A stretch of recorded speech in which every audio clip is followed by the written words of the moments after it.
एक लक्षात घ्या, ह्या शिवसैनिकाच्या मनाचा झालेला उद्रेक आहे. एखादी गोष्ट त्याला पटली नाही तर तो आपल्यातला असलेला बंडखोरपणा हा दाखवण्याचा प्रयत्न करतो आणि तो त्यांनी दाखवलेला आहे. म्हणून त्यांनी काही चूक केली असं मी मानायला तयार नाही. ज्या युतीच्या बोलणी चालू आहेत, युतीच्या वारंवार रोज ज्या बैठका होतात त्या बैठकीमधून तातडीने काही निष्पन्न न झाल्यामुळं असा प्रकार हा उद्भवलेला आहे. मग कुणावर अन्याय, कुणावर आणखीन काही जागेबद्दल कमी जास्तपणा जे झालेला आहे त्याचा हा परिणाम आहे.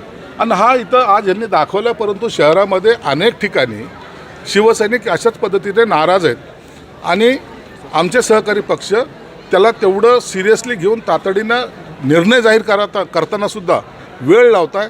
हा त्याच्या मागचं खऱ्या अर्थानं उद्रेक होण्याचं कारण आहे असं मला वाटतं. 4 तास शिल्लक आहेत अर्ज दाखल करायला. युतीचं स्टेटस काय? युतीच्या स्टेटससाठी मी तुम्हाला आत्ताही सांगितलं की रात्री मी कमीत कमी 4 वाजेपर्यंत, सकाळच्या 4 वाजेपर्यंत आम्ही बोलणी केली. फक्त एका कागदावर तो प्रस्ताव लिहिणे आणि आमच्याकडे पाठवण्यासाठी त्यांना जवळपास 8 तासाचा विलंब लागला. दुपारी 4 वाजता तो प्रस्ताव आमच्याकडे आला आणि त्याच्यातही काही त्रुटी त्यांच्याकडून राहिल्या. त्या त्रुटी दुरुस्त करायला पुन्हा त्यांना ते वापस पाठवले, परंतु आता जर पाहिलं तर आतापर्यंत त्याच्यावर आणखीन त्यांची दुरुस्ती होऊन आलेलं नाही. त्यांच्या मनात नेमकं काय चाललं आहे हे आम्हाला सुद्धा कळत नाही. इतक्या लवकर एखादी दुरुस्ती करायला इतका वेळ का लागतो याचं कारण तरी समजलं पाहिजे ना. तुम्हाला वाटत नाही का युती करावी तर नका करू, मैत्रीपूर्ण लढायचं तर मैत्रीपूर्ण सांगा. परंतु जर युती झाली आणि जेव्हा त्याच्यामध्ये मुख्यमंत्री साहेबांनी आणि उपमुख्यमंत्री साहेबांनी त्याच्यात सहभाग नोंदवल्यानंतर त्यांच्या आदेशाचं पालन न करणं हे सुद्धा पक्षाच्या शिस्तीमध्ये बसत नाही असं माझं स्पष्ट मत आहे. म्हणून मग जर मुख्यमंत्री मोठे की उपमुख्यमंत्री मोठे का आपण मोठे हे आता इथं या शहरामध्ये ठरवावं लागेल. झाली का नाही, काय नेमकं स्टेटस आहे? त्यांचा प्रस्ताव आला होता, त्याच्यामध्ये काही चुका होत्या, त्या चुका मी दुरुस्त करायला त्यांच्याकडे दिला आहे. त्याचा आणखीन कागद आलेला नाही. ते आल्यानंतर जर समाधान झालं तर माझं आणि अतुलचं जॉईंट प्रेस, अतुल सावे मंत्रींचं जॉईंट प्रेस आम्हाला घ्यायची होती, परंतु आतापर्यंत ती वेळ आणखीन आलेली नाही. या त्यांच्या मनात काय आहे, काय चालू आहे? तुमच्या बोलण्यामध्ये आलं असेल ना, तुम्हाला लक्षात आलं असेल ना त्यांच्या मनात नेमकं काय चालू आहे हेच आम्हाला कळत नाही. म्हणून आता आम्ही दुधा मनस्थितीत आहोत. युती लवकर व्हावी अशा भावनेतून आजही आमची भूमिका आहे. युती झाली पाहिजे, युती चांगली व्हावी आणि आपण भगवा झेंडा फडकवावा याबद्दल दुमत नाही. परंतु ते उशीर का करतात हे आणखीन कोड्यात आहे. थोड्या वेळात असं ते जाताना म्हणाले. आता थोड्या युती झाली की नाही झाली आणखीन तर नाही म्हणता येईल त्याला.